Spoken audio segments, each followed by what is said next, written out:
मई में लगाने वाली कुछ ऐसी सब्जियां हैं, अगर हमारे किसान भाई इन सब्जियों को लगाएंगे तो आगे चल के जैसे ही बरसात ऋतु स्टार्ट होती है उस समय ही आपको बहुत ज्यादा इनका रेट मिलता है।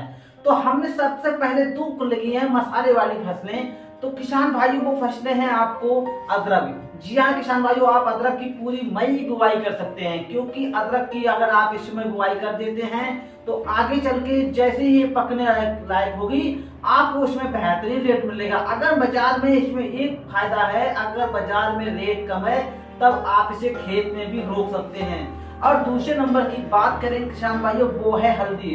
तो हल्दी भी आपको ऐसी अदरक की तरह ही बुआई करना है, इससे ही आपको मोटा मुनाफा मिलता है। क्योंकि अदरक की जो हल्दी है वो आप इसकी बुआई मई में भी कर सकते हैं और अदरक की तरह ही। और आपसे मैं अनुरोध करता हूं कि आप ड्रेंचिंग या फिर आप ऐसे बोहें जिससे आपको मोटा मुनाफा हो, क्योंकि किसान भाइयों इससे ही आपको अगर सही तकनीक से आप करते हैं तो मोटा मुनाफा जाएगा। अब बात करें किसान भाइयों की, हम कुछ सब्जियां हैं इनको अगर हम उगाएंगे तो आगे चल के ये हमारी सब्जियां होंगी जाकर जैसी बरसात ऋतु स्टार्ट होगी जुलाई में, उस समय सब्जियों की बहुत ज्यादा है, उसी समय हम इन सब्जियों को उगा सकते हैं और अच्छा मोटा मुनाफा कमा सकते हैं। कहते हैं सबसे नंबर 1 पर हमने भिंडी। अगर आप इस समय हम भिंडी की लगाते हैं तो ये हमारी जैसी बरसात ऋतु होगी उसी समय ये हमें तुड़ाई करने योग्य हो जाएगी, क्योंकि 55 से 60 दिन तब तक हमारा बरसात का महीना भी आ जाता है। दूसरे किसान भाइयों ग्वार की, तो ग्वार का आप देखते हैं 35 से 40 रुपए किलो बिकती है।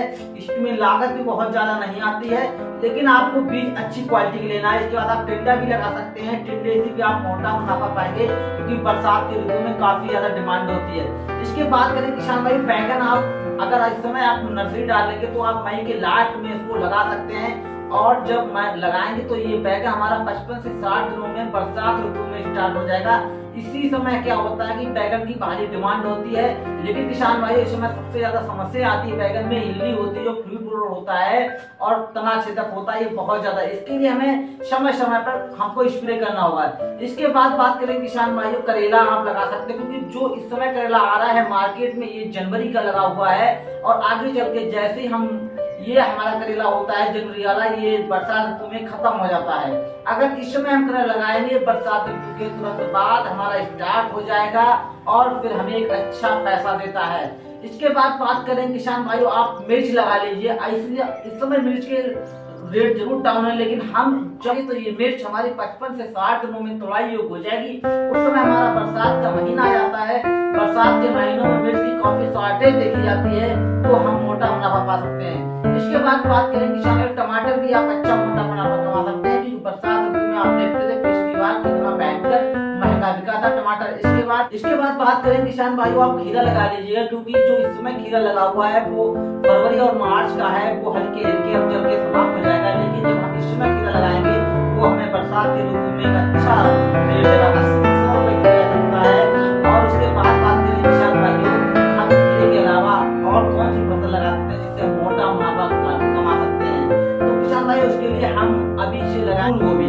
लेकिन किसान भाइयों फूलगोभी की बहुत सारी वैरायटियां आती हैं, ये वैरायटियां हमारे किसान भाई आप इन्हें हाइब्रिड वैरायटियां होती हैं, लेकिन अगर इस समय हम फूलगोभी लगाते हैं ये हमारी आकर बरसात ऋतु के बाद स्टार्ट हो जाएगी और काफी अच्छा मोटा मुनाफा दे सकती है। लेकिन आप फूलगोभी जब भी लगाएं जब